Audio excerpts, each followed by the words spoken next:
So the Philippines as a state cannot be called upon by the ICC to do something for them.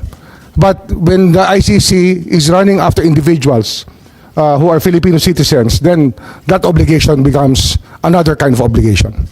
So that therefore, the Senate ratification of the ICC at the time that it was ratified is of no weight.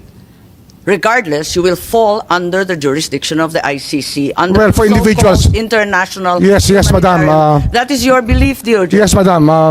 When there are Regardless individuals of being a party being or not when being a there are party? individuals being asked by the ICC to explain, it is another matter.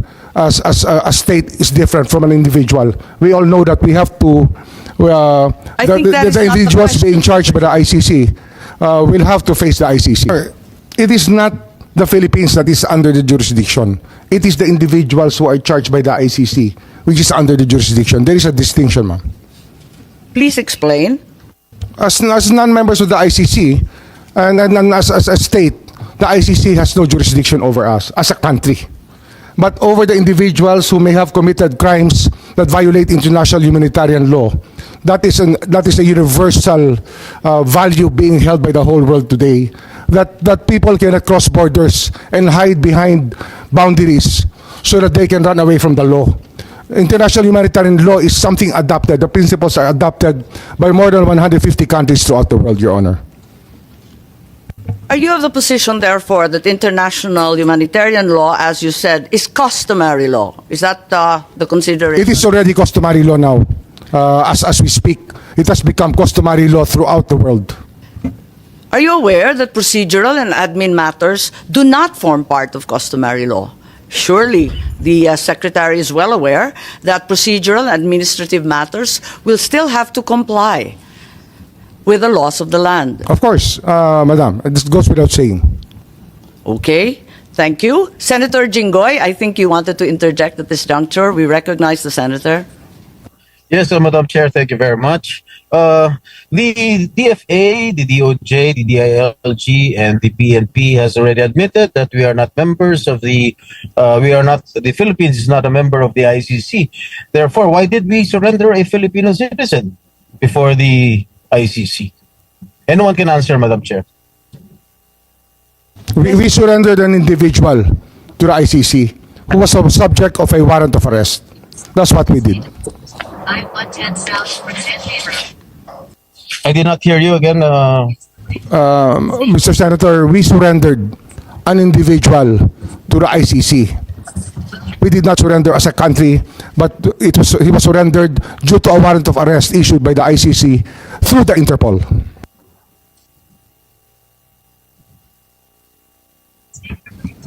Senator Jinggoy, any follow-up questions, please? Thank you. If that's the case, while we've attempted to retrieve Senator Jinggoy, let me just pursue the question of the international humanitarian law being customary law. Since procedural and administrative matters do not fall under customary law, ICC processes, therefore, are not part and parcel. Madam Chair, the distinction of the ICC process of issuing a warrant of arrest is something accepted through a treaty, the International Police Organization. You have just contradicted yourself, sir. You said it was customary, and now you're saying it's by treaty. Clearly, we can be very humanitarian technical law- about it, ma'am. Sorry. But we can be very technical about it if you wish to be. But the fact is, it is our accession to the Interpol which made all of this possible. We will go to the Interpol later. Let us discuss the ICC at this juncture. So while I will go with you for the sake of argument that the IHL, or International Humanitarian Law, has now become accepted as part of international customary law, I am unable to accept that ICC processes and administrative procedures as well are now part of customary law. I don't think so. The processes are not part of customary law. We have our own administrative processes. If you ask me about this, Madam, we can say that the IHL is the domestic law that we followed in recognizing the warrant of arrest issued against Rodrigo Roa Duterte. Which domestic law and process did, Republic Act 9851, Your Honor. as mentioned previously? Yes, as been mentioned previously, and within the provisions allows us two options, either extradition or surrender. We chose the executive mode, which is surrender.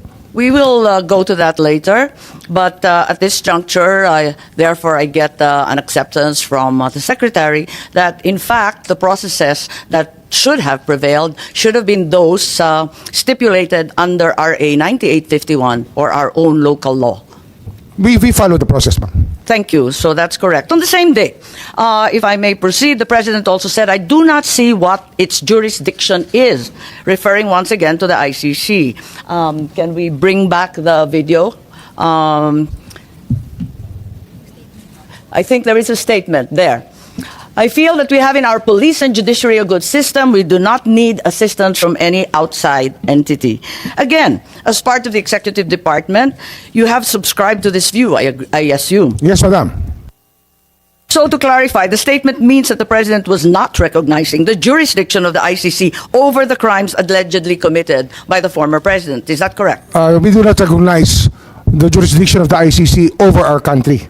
What we recognize is the jurisdiction of the ICC over individuals who may have violated international humanitarian law by committing murder and other heinous crimes. If I may, I think the President was referring to the jurisdiction of the ICC over crimes, specifically crimes committed by PRRD. Isn't that so? Can you rephrase your question, ma'am?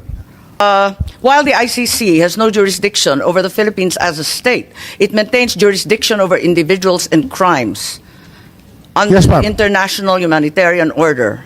Yes, ma'am. Right. What the President said is that there is no jurisdiction over the crimes committed by the former President Well, because we have a functioning police and judiciary system. Unless you submit that we don't. submit that we don't what, ma'am? That we don't have a functioning police force. We have a functioning or police a force. Judiciary. We have a judiciary. But what we are dealing with here You're is crimes contradicting your committed President, 14 years Secretary. ago to 2019. We're talking about a timeline, Your Honor, that we were not even here yet, and that it was very hard.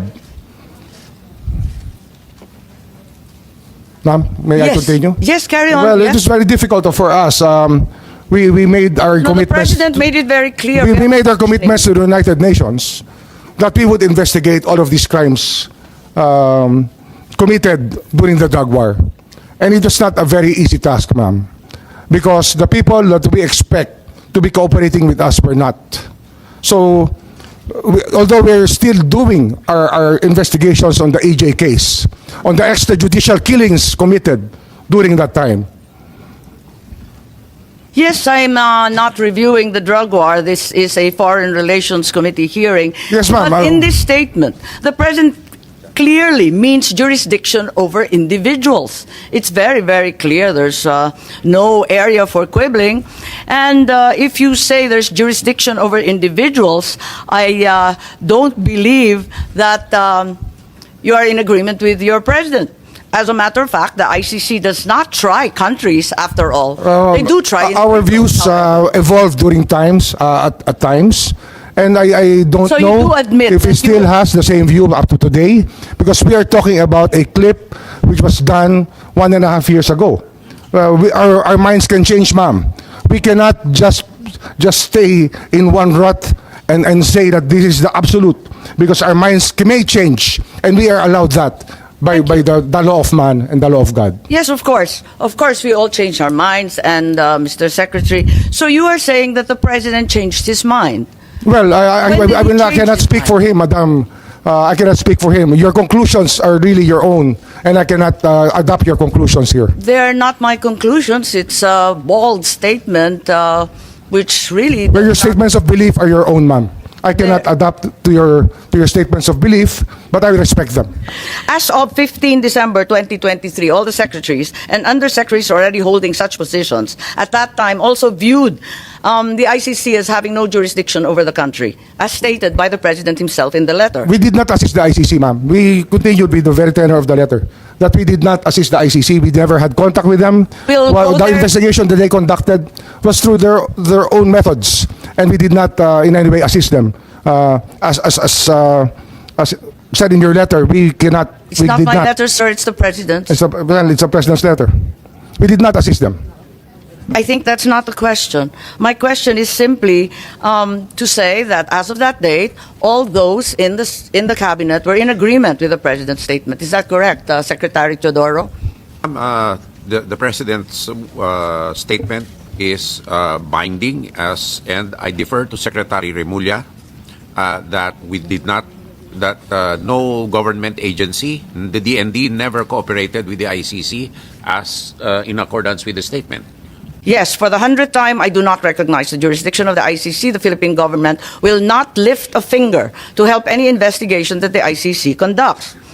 So, at the risk of really belaboring the point, may I confirm is the DOJ, at least as of early last year, was of the stance that ICC had no jurisdiction and the Philippines would not lift a finger, in the words of the President. The ICC never does not have jurisdiction over the Philippines, Your Honor. And we did not lift a finger to help them at all. So we affirm that we never at any juncture lifted a finger. Yes, Your Honor.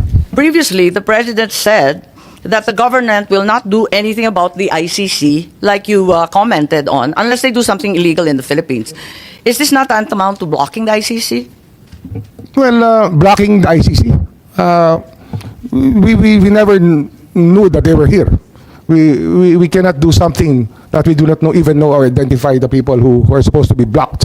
So I don't see the logic, ma'am. No, it's a simple question, straightforward. As of November 14 last year, ang sinabi ng Pangulo, no blocking, pero no cooperation din. Tama? Marahil yun siguro ho mas maganda kung Tagalogin natin, hindi tayo tutulong sa kanila. Hindi tayo tutulong. Hindi tayo hahadang, ngunit hindi tayo tutulong. Yung paghadlang kasi wala ng anuman investigasyon, pwera lang kapag illegal na ang ginagawa. Pero nga ho yun. Hindi rin tayo tutulong. Ganun ho ang batas natin eh. Nanguhuli lang po tayo pag may ginawa ho mali. May ginawa ho Pero ibig paglabag sa sabihin, batas. Ang maliwanag dito, nag-umpisa na ang investigasyon. As of November nung Hindi ko po masasabi yun. Kasi bakit wala po akong contact, wala po akong alam na ganung hong usapin nung panahon na yun. So ang ibig sabihin, hindi pa nag-uumpisa ang investigasyon, nagsasalita lang ang presidente ng kusa. Na Depende nga ho sa tanong. Ang problema ho, sa dating salita. ang problema ho, kung hindi natin alam ang tanong, paano natin malalaman kung paano ba niya sinagot yung tanong sa ganung paraan? Kaya kung pwede ho, ilagay nyo natin Kasi sabi ko lang ng ilagay po tanong. natin sa talata yung tanong na tinanong kay Pangulo para malaman natin kung ano ang kanyang sinasabi. Kasi hindi ho eh. Ang ganitong salita po ay response po sa isang tanong. Kaya dapat yung tanong po sana iharap niyo po sa atin para buo ang pag-uusap. Tsaka sino po ang nagtanong? Anong pagkakataon niyo ang tinanong? Ang media ang nagtanong at ang simpleng tanong, aprobado mo ba ang presensya ng ICC in the Philippines? I think the identity of the media is irrelevant. The question is, does he approve of the ICC in the Philippines? Ang sabi niya, simple lang naman, ay kapag walang illegal, talaga naman sasalubungin natin sa ating bansa pagkat tayo ay bukas at malaya. Yun nga ho, tama ho yun. Yun ang sinabi niya. Talaga hong hanggang wala hong ginagawang illegal ang tao, ay papabayaan natin silang manatili sa tahimik. Tama. Ngayon, ang ibig sabihin nito, nag-umpisa na ang ICC investigation. Maybe we ask Secretary Anyo, please. Bilang NSC, baka mas alam ninyo kung kailan nag-umpisa yung parating nila, yung pabalik-balik po nila. Madam Chair, wala po kaming impormasyon. Hindi po kami aware na nagkaroon ng investigation dito ang ICC ng mga panahon na yun. As of November noong nakaraang taon, wala pang ICC investigation anuman na nalalaman po ninyo? Wala po kaming nalalamang investigation. At wala po kaming namomonitor na pumuntang ICC investigators. So, ganun din ang ating Deputy DG Erico, si DG Guloy. Baka may maidagdag kayo. Dahil ang pagkaintindi namin, pag narinig mo, nabasa mo, simpleng pagkaintindi, sinabi na ni Presidente, hindi namin pagbabawalan. Ano kaya yun na pagbabawalan? Kung hindi pa nag-umpisa, bakit sinasabi niya, hindi ko pagbabawalan hanggang hindi illegal? Nakakapagtaka. Ganon din po, Madam Chair. Wala rin po kaming informasyon at saka na-monitor na meron po ICC during that period, Madam Chair. So ang Pangulong mag-isa ang nagsabi na hahayaan niya, pwera lang kapag illegal na ang gawain. Siya lang mag-isa ang nagsabi noon, ngunit kayo, wala naman kayong impormasyon na naibigay sa kanya tungkol doon. Opo, Madam Chair. Wala po kaming informasyon na ibigay kay Presidente po, Madam Chair. Thank you. As we speak today, what is the stance of the executive? Does the ICC have jurisdiction over the crimes committed in the Philippines between November 2011 and March 2019? We just follow the Supreme Court's dictum in the case of Pangilinan Cayetano. And that is? That is, residual jurisdiction is there up to 1 year from the date of withdrawal of the Philippines. Up to 1 year, right? Yes, Should madam. bring us to March 2019. 2019. 2020. 2019. Yes, ma'am. So, pati yung residual jurisdiction na sinasabi po ninyo, hanggang 2019 na lang. Yes, ma'am. So, yun wala- po sabi ng Korte Suprema. Tama. Oh. So, ngayon wala na. Maski residual jurisdiction, wala na rin. Wala na po, wala na po. Kasi 1 year lang eh. Pero tandaan po natin, ma'am, na ang ICC sa buong mundo ay tinitingnan ang ginagawa ng mga individual na marahil ay nakakapanakit sa kapwa nila at gumagawa po ng pag-violate ng mga karapatan ng mga tao. Yun po yung tinitingnan po ng ICC rito eh. Kaya ho, hindi po yan ang ating tinitingnan eh. Ang tinitingnan po natin talaga, ano ba talaga ang ICC? Ang ICC ay tinatag upang habulin yung mga individual na lumabag sa batas ng tao at sa batas ng Diyos. Yun ang pagkakaunawa ko. Kung yung ICC may jurisdiction at hindi pa nag-umpisa ng anumang investigasyon nung nakaraang taon, nung Nobyembre, anong ibig sabihin ng Presidente nung may pagbabago? Nung sinabi niya na hindi tayo hahadlang, pero hindi rin tayo magko-cooperate. Ba't niya sinabi yon? Biglang iba na ang tono, biglang nagbago. Kayo nga nagsabi, dapat talaga nagbabago ang palaisipan ng tao. Ganun po talaga dapat po, hindi natin itataga sa bato ang pwede ho maging hindi totoo. Siyempre natututo tayo sa Po, habang oo, panahon. natataldahan po tayo. Taon. Oho. Tama. So, ang ibig sabihin, ang Pangulo, nagbago rin ang palaisipan. Marahil po. So, ang sa kanya, may jurisdiction na pala. Hindi ko po pwedeng sabihin ang state of mind niya. Opo. Pero sinasabi ko lang ho, bilang tao, lahat po tayo pwede magbago ang pag-iisip. Hindi ko naman hinihingi yung state of mind po. Ang tinatanong ko lang, maliwanag naman yung statement na sinabi niya na pwede tayong magpapasok ng ICC sa ating bansa. Pwera lang kapag illegal ang ginagawa. Tama? Hindi ho natin sinasabing imbitado sila rito. Hindi ho natin sinasabi na haharapin natin sila. Ngunit ang tao ho ay labas-pasok sa Pilipinas. Pero At hindi tayo po po ay mga being very hospitable people, we welcome all people who want to partake of the beauty of our country. Ayun po yung ating pinag-uusapan dito. Pero hindi po ba yung mas maagang mga statement, yung mga unang statement, talagang hindi daw siya lalahok sa anumang investigasyon. Ngayon, hahayaan lang niya. Tama po. Marahil po, marahil. nagbago. Sabi ko nga ho, Nagbabago naman nga. Nagbabago naman ang pagtingin natin lahat sa buhay. Hindi naman po ang pagtingin natin nung tayo 20 anyos at ngayon ay pareho pa rin. Sana naman na tumatanda rin po tayo. Natututo rin po tayo. So do you mean to tell me that after saying 100 times that the ICC has no jurisdiction, the President at the 101st time changed his mind and determined that there was somehow some kind of jurisdiction that allowed them to come here and investigate? I cannot comment on his state of mind when he said that. I don't think it's a question of state of mind, sir. It's statements. His statement would speak for itself.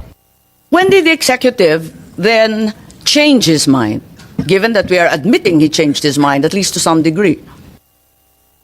Well, I cannot agree to the... I mean, the question, ma'am, is very vague, if you ask me.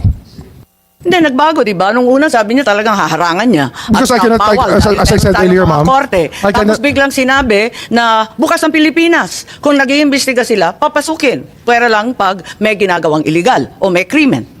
Again, I can say Malaking that pagbabago po yun. hindi ko ako pwede magkomento sa state of mind niya. Kung paano ho nag-iisip ang Hindi ko Pangulo, naman hindi pa ako tinatanong kung magkomento. galit, wala naman akong tinatanong kung masaya. Yun ang state of mind. Ang tinatanong ko, doon sa sinabi, hindi ba maliwanag na nag-iba? Sabi ko nga ho, lahat tayo nagbabago ng pag-iisip sa pagdaan po ng panahon. Okay.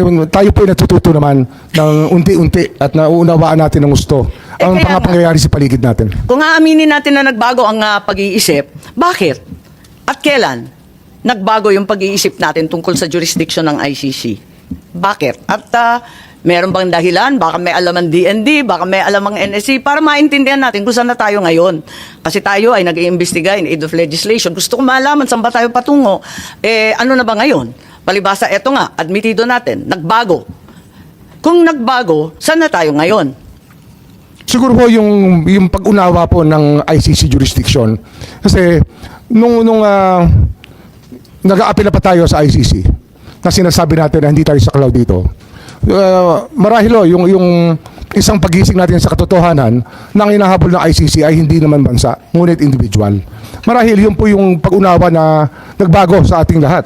Kasi hindi naman po estado natin ang hinihimok ng ICC, kundi po yung mga individual dito na nagkasala at yung naging biktima po ng mga krimen at ng mga pamilya po ng mga biktima ng mga pagpatay ng panahon na yun.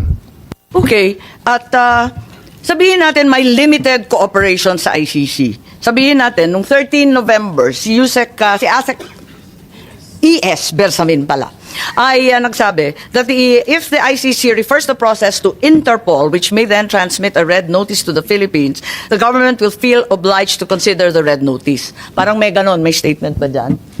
Yung kay ES Bersamin. Lalo ko po yung statement na yun. Ba naalala po niya? Opo. Oo. So, yung pagbabago ay malinaw kasi pati si Executive Secretary diniin na nagbago nga talaga. Tama po ba?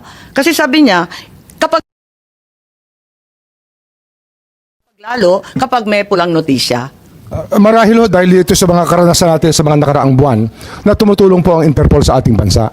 Kaya ang pag-alam natin sa Interpol ay ganun-ganun na lamang. Hindi po natin pinababayaan na magkasamaan ng loob sa Interpol sapagkat sila po ay ating inaasahan sa maraming pagkakataon. Tama, talagang lumalahok tayo at umaasa sa Interpol. Ngayon, nung January, kayo po nagsalita at tatanungin ko kung tama po ba to. At sinabi na the Marcos administration ay uupo kasama na ng ICC. Talagang uupuan na natin to discuss certain areas of cooperation. So, hindi na no cooperation, no blocking, no limit.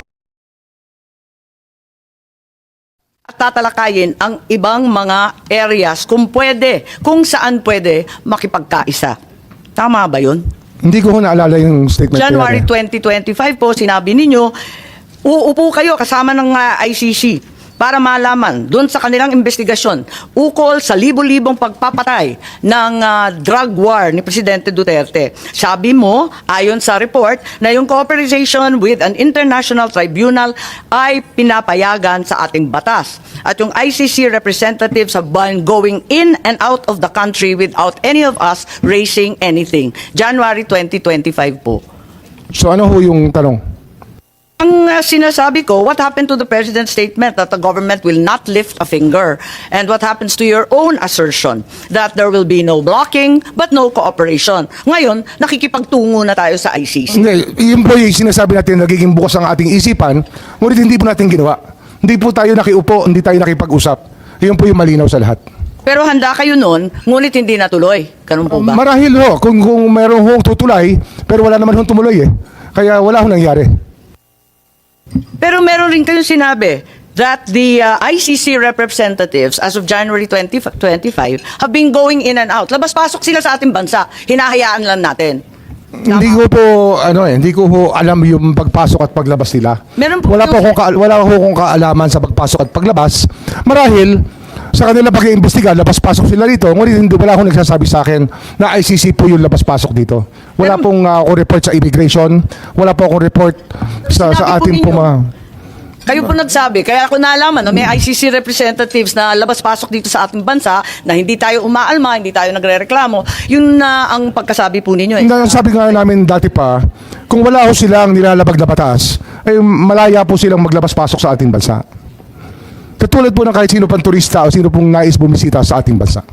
Iba po yung pakay ng turista, iba naman yata ang pakay ng kinatawan ng ICC. Iba po yung pakay ng turista, iba naman yata ang pakay ng kinatawan ng ICC.